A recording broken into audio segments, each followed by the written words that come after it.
linebacker. We're big and stout for the most part. We wanted a guy that could run, can cover. Nathan has a very good and extensive background in coverage. He can run well, and he's a solid special teams guy. So he gives us some added depth. He gave us a little something we didn't have, and that was another cover linebacker that we felt could really run and make a contribution that way. And having Curtis now from Saturday and today, is this part of the ramp up that you've been discussing? We'll chill him out a little bit. He'll work on the side, continue with his conditioning, continue with his rehab. Just making sure everything's in sync. I mean, this is important. He's an important player for us, and we have a plan. And again, told you the plan was put together by the trainers and the doctor, and we just want to make sure we're sticking to it. So we're going to stay solid and continue it, and again with the goal of knowing that he's got to be ready for the opener. You've talked a lot about with the defense and the word humility. How have you seen that? Talking about it. How have you seen it manifest itself here on the field? Well, the biggest thing is not just about it's just not about obviously your personality being humbled or anything like that, but it's more about learning and understanding how to. Understanding it's not all about you, it's about us, and I think that's a big part of it. And you see the way the guys are reacting, the way the guys are handling each other. It's great to see us be competitive, but at the same time, you don't want to denigrate your teammate. You want to be able to put your arm around him and say, hey, yeah, I might have had success against you on this, but this is how, hey, you did this really good, work on that. Hey, this is how you put yourself in position to be successful. It's working together, it's coming together, and again, that's all part of it as far as I'm concerned. And we'll continue to preach that with our guys. And with the secondary, what has really stood out to you there?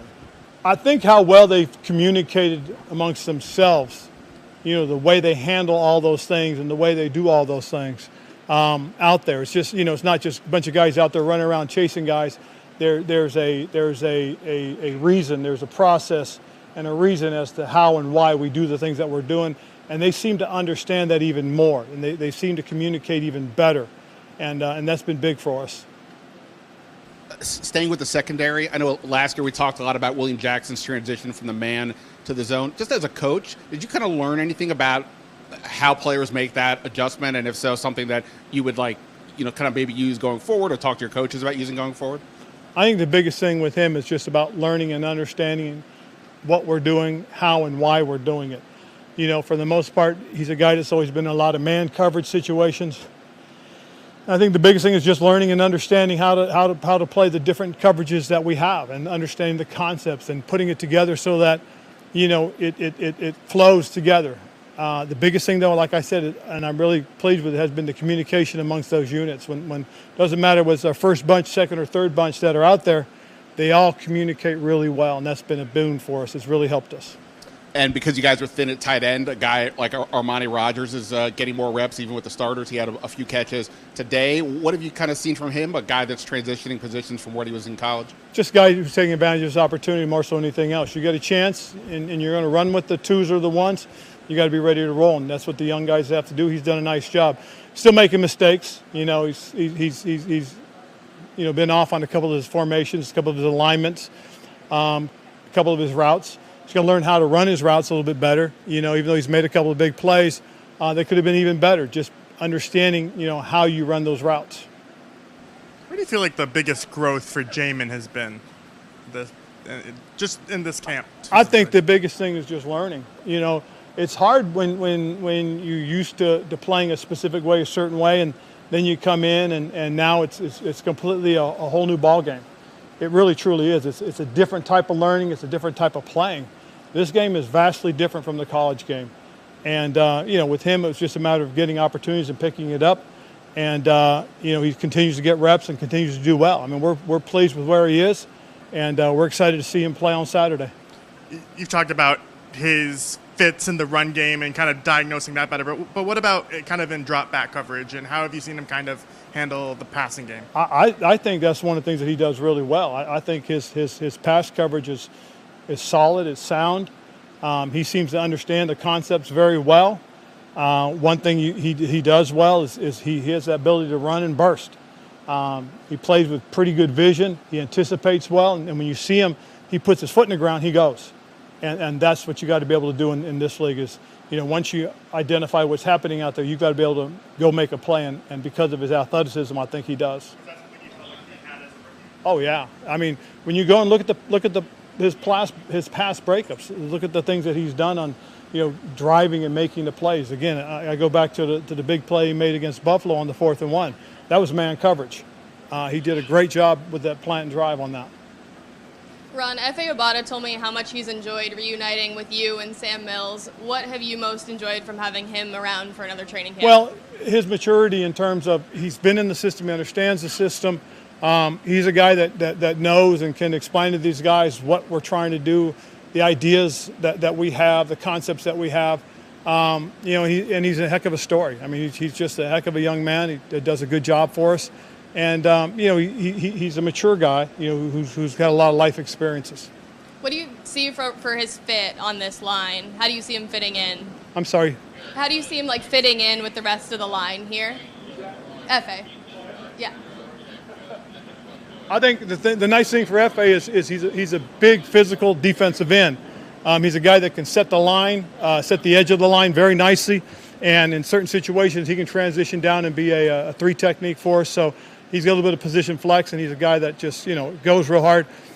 He's also an excellent special teams guy.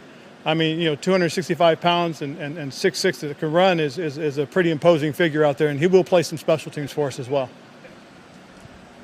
Back during your first presser camp, you said Chase Roulier would be the first guy off the pup, and then I think you had Logan as the next one. Any update on how he's progressing in his rehab? So far, he's doing pretty good.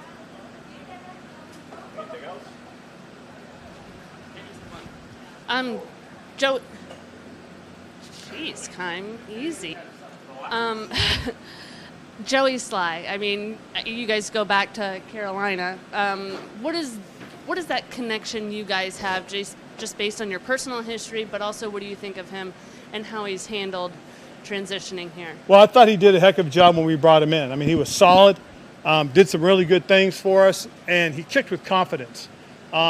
It's a little different from when I had him in Carolina. It was kind of, it's like he hopes he makes it. Out here, he knows he's going to make it. And when you have that kind of swagger as a kicker, it's a big plus. He has confidence. His teammates will have confidence in him. I'll have confidence in him. It's one of those things that, kickers will flop around a couple years here and a year there, half a year there, but then something clicks. We had that with Graham Gano when I was in Carolina. He flopped around a little bit, came into us, and started kicking with confidence, and it just clicked. And he was a solid kicker in this league for 5-6 years for us. And now he's having a resurgence in New York. Well, with Joey, that's what I've seen, a guy that bounced around a little bit, and last year came in, and there was a confidence about him. And you sit there and you just know he has that ability, and so you get excited for it. And I think, that's kind of what I'm seeing and feeling right now from him. Just want to ask about John Bates being back out there, and just how nice it was to see him back out there, and where do you feel like he was at with everything? It's good to see John. We're gonna ramp John up a little bit. Today he was limited with reps. He was limited in his teamwork, and he was limited in his individuals. But it was good to have him back out there. Now we're going to just slowly transition him back out there, and have him, increase his load every day. Okay. Just real quick, we had Sophie Manning out here. She was our other Make-A-Wish kid. She's 6 years old. She had leukemia, and she'll be finished up with her treatments first week of September. And it was a pleasure to have the young lady out here and give her an opportunity to fulfill one of her Make-A-Wishes. So it was really cool. So thank you, guys.